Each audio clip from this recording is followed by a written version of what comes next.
Obrigado, então, professora. Agora eu passo a palavra aí para o nosso colega Toledo, José Roberto de Toledo, repórter, editor aí com mais de 30 anos de bagagem em várias redações, atualmente na revista Piauí, e, como eu já mencionei também, um dos fundadores aí da Abrage, que é uma das entidades mais importantes do jornalismo no Brasil. Então, Toledo, com você agora.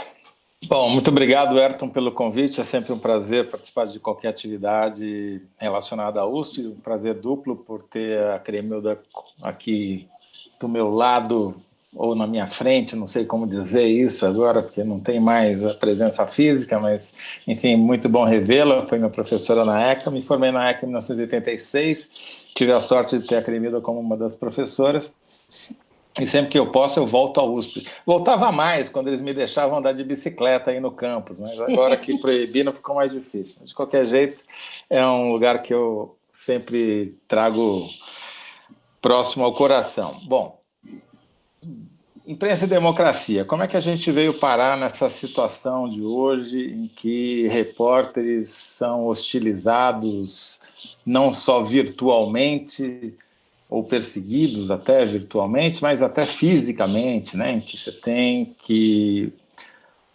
os meios de comunicação chamados tradicionais ou a extrema imprensa, como diz a militância do atual presidente, sendo obrigados a retirar seus repórteres da tradicional portaria do Palácio da Alvorada, porque lá eles estavam correndo risco físico, né, de serem agredidos, não só verbalmente, que acontecia diariamente, mais de uma vez por dia, mas também risco de uma humilhação constante, né?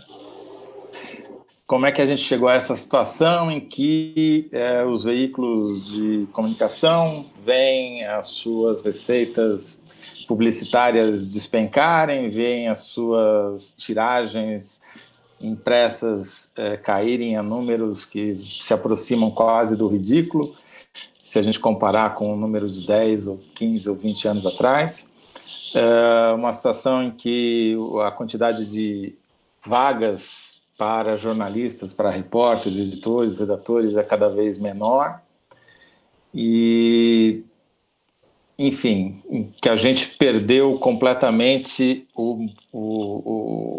a primazia, talvez, da comunicação. Eu tenho a minha visão sobre isso, que não é uma visão acadêmica, porque, infelizmente, eu parei de estudar cedo, logo que saí da USP e não, quer dizer, continuei estudando, mas sem método, né? Mas a minha visão sobre esse processo é que isso é um processo histórico que não vem de agora, é um processo que vem se acumulando por causa principalmente da revolução digital. Quer dizer, mas o que o Bolsonaro tem a ver com a revolução digital? O que o bolsonarismo tem a ver com isso? Bom, na minha opinião, tem muito. Até 1996, a gente vivia nos meios de comunicação uma situação quase de monopólio. Isso não era monopólio porque era um oligopólio, né? Você tinha os meios televisivos, jornais, revistas e rádios na mão de poucas famílias que controlavam quase toda a audiência desses veículos.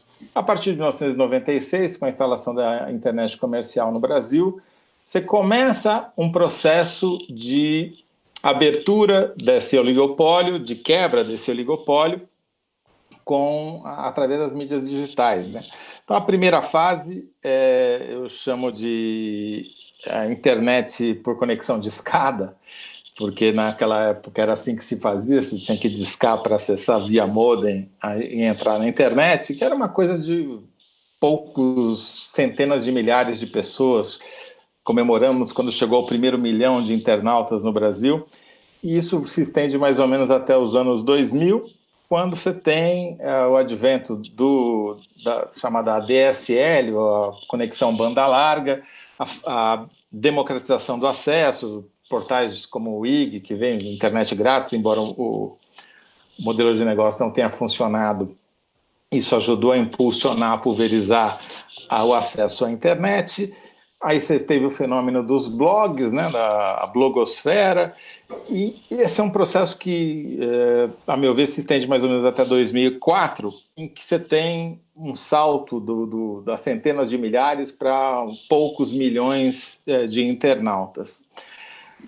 O passo seguinte, a revolução, digamos assim, seguinte, que motivou uma mudança tecnológica que impactou diretamente no nosso fazer, e aí começa a quebrar realmente esse oligopólio para valer, eu diria que foi o advento das mídias sociais, ou antissociais, escolham o adjetivo que preferirem, e da internet móvel, né, da popularização do 3G, que transformou e dos telefones celulares inteligentes, no lançamento do iPhone em 2007, que permitiu que qualquer cidadão com acesso a um telefone móvel fosse, ao mesmo tempo, um repórter, um editor e um publisher, né? Uma coisa que até 1996, você precisava ter um parque gráfico para poder ser chamado de publisher, né? Poder publicar alguma coisa em qualquer lugar.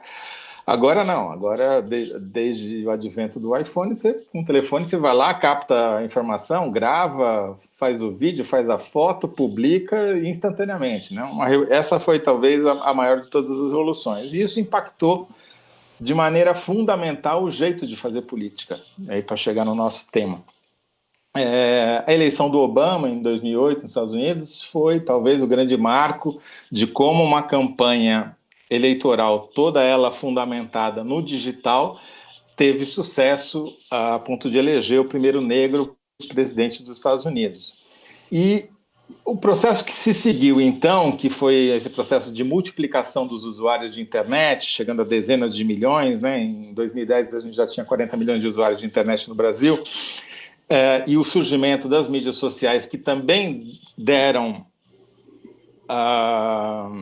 em princípio, parecia uma democratização do acesso à informação, mas também a possibilidade de transformar todo mundo que antes era só um receptor, também em emissor e repetidor, né? Quer dizer, todo mundo podendo tweetar, retweetar, dar like no Facebook, postar, enfim, acabou com aquele monopólio que o repórter tinha até não muito tempo antes de você ir até o fato, voltar para a redação, escrever no seu tempo, escrever, ser editado, dar o título, baixar, imprimir, só no dia seguinte aquilo virar notícia. Os timings, os tempos todos se modificaram e os atores mudaram, né? A gente, como jornalista, deixou de ser o monopolista da informação para ser mais um ator nesse novo cenário com milhões de publishers e milhões de repórteres. Eu sei que usar esse termo entre jornalistas não é bem quisto, mas, enfim, efetivamente você tem milhões de pessoas publicando informação e opinião a cada segundo no Brasil.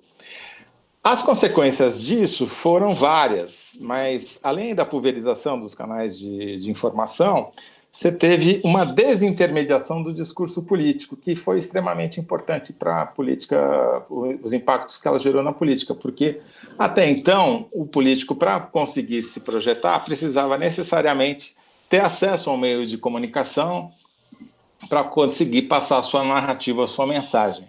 A partir do momento que as redes Twitter, Facebook, YouTube conquistaram a amplitude de pessoas que elas conquistaram, né? O YouTube com 2 bilhões de usuários no mundo, etc., os políticos deixaram de priorizar, muitos deles deixaram de priorizar os meios de comunicação e passaram a tentar criar suas próprias mídias e emplacar os seus próprios discursos.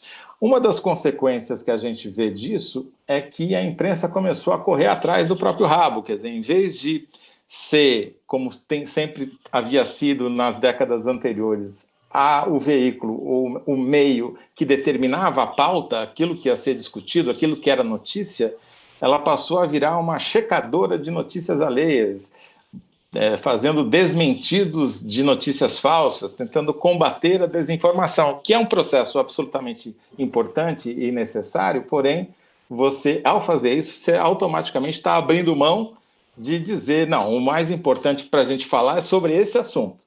Não, você está dizendo, não, eu vou ter que desbancar essa notícia falsa que o outro escolheu, sobre o qual nós temos que falar. Então, parece uma sutileza, mas isso é absolutamente determinante. A gente sabe numa redação que a coisa mais importante é a pauta, né? É você definir sobre o que você vai dizer, quem são os personagens de quem você vai tratar, qual é o tema daquele momento, qual é o assunto que você quer falar. Então, essa desintermediação permitiu o aparecimento de personagens como o Bolsonaro, que sempre foi tratado como café com leite pela mídia, sempre foi tratado como uma figura de segunda classe, não por falta de motivos, mas que investiu tudo que pôde em desenvolver a sua própria plataforma de comunicação com muito êxito, como se viu na eleição de 2018. Outras consequências disso, e eu já prometo terminar, são a multiplicação da capacidade de mobilização social que essas mídias sociais trouxeram, com impacto direto sobre a democracia. Então, você tem um fenômeno que nasce com, talvez, a Primavera Árabe no final de 2010, que permitiu, via mídias sociais, a mobilização de grupos que antes não estavam geograficamente próximos o suficiente para permitir uma mobilização. Isso se chega a Londres no ano seguinte, em 2011, com aqueles distúrbios que tomaram quase a Inglaterra inteira, mas principalmente focados em Londres, que também foram coordenados através das mídias sociais. E em 2013 chega ao Brasil nas jornadas de junho, né, com os protestos que começaram a desestabilizar um regime que parecia um regime muito firme, e culminaram com as passeatas e as manifestações de 2015 pelo impeachment. Em paralelo a isso, você tem a destruição do modelo de negócio que havia sustentado os meios de comunicação tradicionais, porque o novo oligopólio, o oligopólio das plataformas, sugou todo o recurso que vinha da publicidade, que sustentava um dos tripés do modelo do financiamento do jornalismo, que era justamente a publicidade, que foi praticamente toda ela para as plataformas online. E isso enfraqueceu ainda mais